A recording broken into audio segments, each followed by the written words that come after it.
Tema renungan firman Tuhan untuk renungan hari ini adalah peran gereja menentang ketidakadilan dan memperkuat iman mereka yang doanya belum terjawab.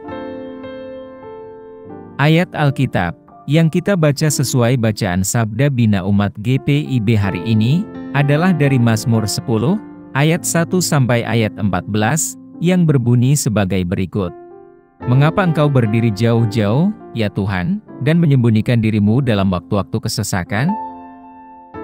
Dengan congkak orang fasik memburu orang yang tertindas, biarlah mereka terjebak dalam tipu daya yang mereka rancang. Karena orang fasik membangga-banggakan keinginan hatinya, dan orang serakah mengutuki dan menista Tuhan.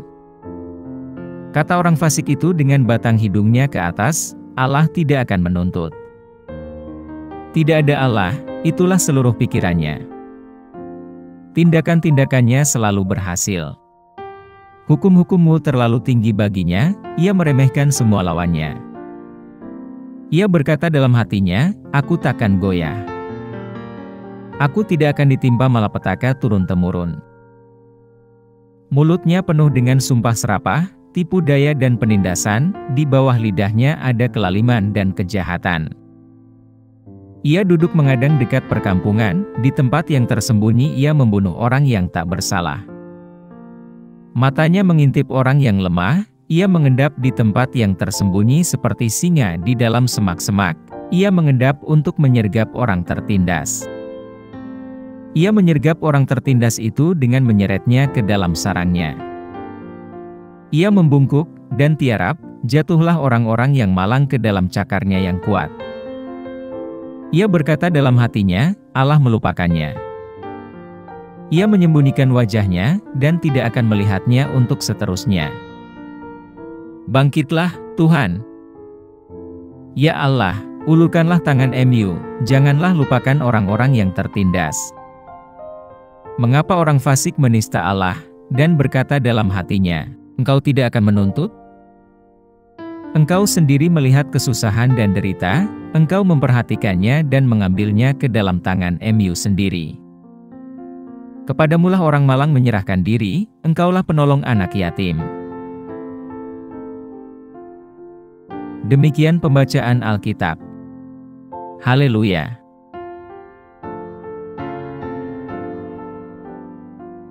Saudara-saudari buah hati Allah, hari ini, kita akan merenungkan satu bagian dari Alkitab, yaitu dari Mazmur 10, ayat 1 sampai ayat 14, yang merupakan ratapan, yang merefleksikan kepedihan dan frustrasi pemazmur, dalam menghadapi kemakmuran dan kecongkakan orang fasik, yang menindas orang miskin dan terpinggirkan. Meskipun konteks historis yang tepat dari Mazmur ini tidak jelas, kemungkinan besar Mazmur ini berasal dari masa pergolakan atau penindasan sosial di Israel kuno, mungkin pada masa monarki raja-raja keturunan Raja Daud. Selama periode ini, bangsa Israel menghadapi berbagai tantangan, termasuk korupsi internal, ketidakadilan sosial, dan ancaman eksternal dari negara-negara tetangga. Ratapan pemazmur menggambarkan tangisan orang-orang yang tertindas dan terpinggirkan dalam masyarakat Israel, yang merasa ditinggalkan oleh Tuhan di hadapan kejahatan dan kekejaman para penindas mereka. Bahasa dan gambaran yang digunakan dalam Mazmur 10, ayat 1-14, mencerminkan kenyataan pahit kehidupan kelompok rentan dan marginal, serta kerinduan mendalam pemazmur, akan campur tangan dan keadilan Tuhan. Orang-orang jahat digambarkan sebagai orang yang sombong dan kejam, mengeksploitasi orang-orang yang lemah dan rentan demi keuntungan mereka sendiri, sementara Tuhan tampak jauh dan acuh tak acuh terhadap jeritan orang-orang yang tertindas.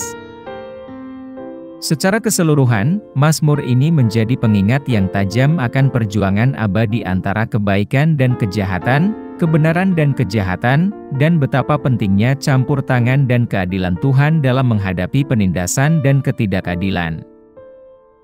Hal ini selaras dengan tema abadi mengenai kepedulian Tuhan terhadap kaum marginal, dan janjinya untuk pada akhirnya membela orang-orang benar, dan memberikan keadilan bagi mereka yang tertindas.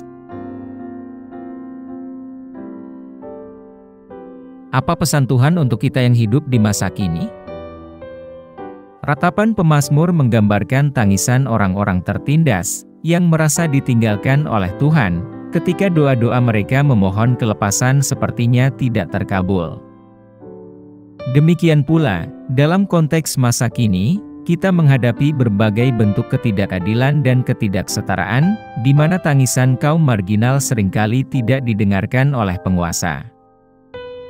Namun pesan Tuhan kepada kita tetap tidak berubah.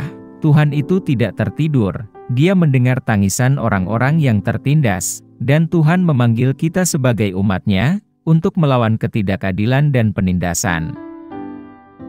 Lebih jauh lagi, pesan Tuhan bagi kita saat ini menggarisbawahi peran penting gereja dalam melawan ketidakadilan dan memperkuat iman mereka yang doanya belum terjawab. Sebagai pengikut Kristus, kita dipanggil untuk menjadi agen perubahan di dunia yang rusak, membela kelompok yang terpinggirkan, dan memperjuangkan keadilan dan kebenaran. Peran kita bukan hanya berdoa untuk pembebasan, tetapi juga bekerja secara aktif untuk mewujudkan kerajaan perdamaian dan keadilan Tuhan di bumi ini. Apa yang harus kita terapkan dalam kehidupan kita sehari-hari? Dalam terang pesan Tuhan, marilah kita mempertimbangkan cara-cara praktis, di mana gereja dapat melawan ketidakadilan dan memperkuat iman mereka yang doa-doanya belum terjawab. Pertama, mari kita mengadvokasi keadilan dan kesetaraan di komunitas kita dan sekitarnya, menentang sistem penindasan, dan berupaya menciptakan masyarakat yang lebih adil dan penuh kasih. Melalui tindakan solidaritas dan advokasi, kita dapat memperkuat suara kelompok marginal dan membawa perubahan yang berarti.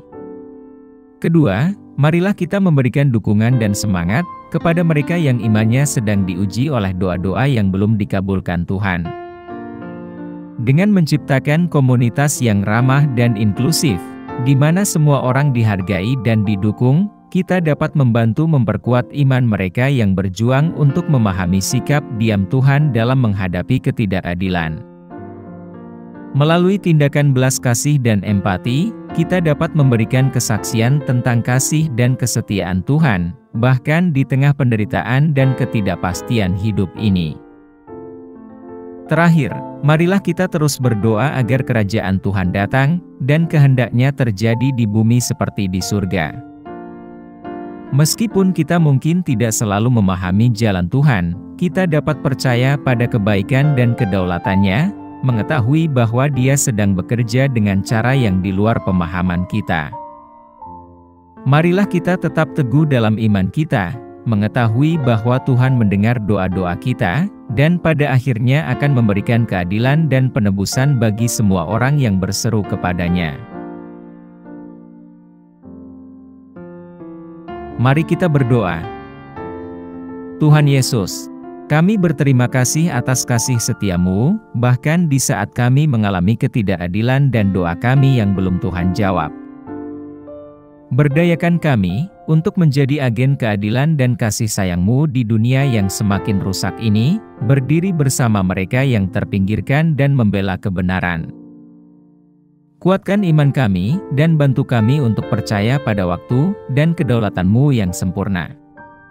Semoga kerajaan-Mu datang dan kehendak-Mu terjadi di bumi, seperti di surga. Kami pohonkan doa ini dalam nama Yesus Kristus, Tuhan dan Juru Selamat kami. Amin. Kiranya Tuhan menguatkan kita, dan kasih karunia Tuhan Yesus menyertai kita.